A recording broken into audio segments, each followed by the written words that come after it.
This is another Adam Driver movie, and as you might know, I'm a huge fan. But this is also written and directed by Scott C. Burns, who is mostly known as a writer, and he's worked a lot with Steven Soderbergh on a number of movies I've enjoyed, like The Informant, Side Effects, and Contagion, among others. And like many of his movies, this one too is based on real events, and it takes on the story of the investigation into the CIA in the aftermath of the Iraq-Afghanistan wars. And as you might remember, there were quite a few pictures and stories leaked around the mid-2000s of prisoners being treated very poorly, and this basically deals with that whole situation. And it asks if laws were indeed broken, and if they were, who might be responsible. So the movie basically follows the lead investigator who spent quite a few years piecing everything together. And I gotta say, I found this to be really riveting, because I knew very little about the details of this particular case. So this was more or less all new to me, and it's a doozy of a story as well. However, based on all the other things the US government and its various agencies have done over the years, none of this was really surprising to me. Don't get me wrong, it's horrific, but not especially surprising. And of course everyone involved tried their best to squirm out of admitting anything at all, which in turn made the job of the main character here pretty difficult, as everyone pretty much plays dirty and refuses to cooperate on any significant level. But the funny part in all of this is that these agencies are bureaucratic entities, which means they are inevitably gonna leave major paper trails for anything they do. And no matter how many cute terms they coin like enhanced interrogation techniques, the truth will eventually come out, and in this case it's honestly a little bit worse than I expected. But yeah, I thoroughly enjoyed this movie, primarily because of the main narrative.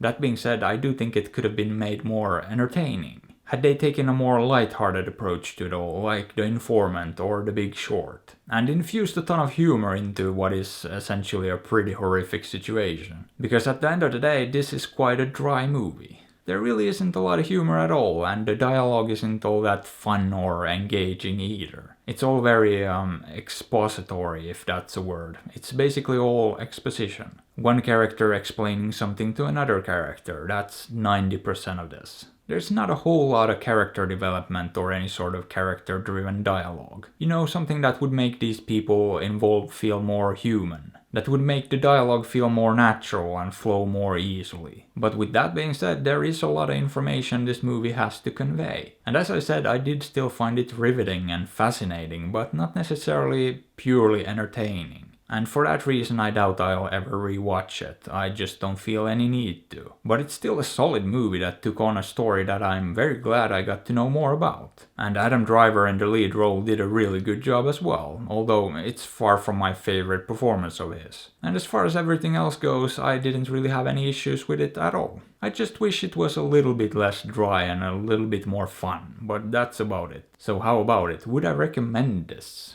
Well, sure, why not? It's pretty good. So maybe give it a shot, or don't. After all, I'm not your dad. But hey, what are your thoughts on this? Have you seen it? Did you like it? Let me know. And if you enjoyed the video, maybe give it a thumbs up or sub to the channel, because that would be fantastic. And if you'd like, you can also support me on Patreon or PayPal through links in the description. And as always, I appreciate you and thanks for watching.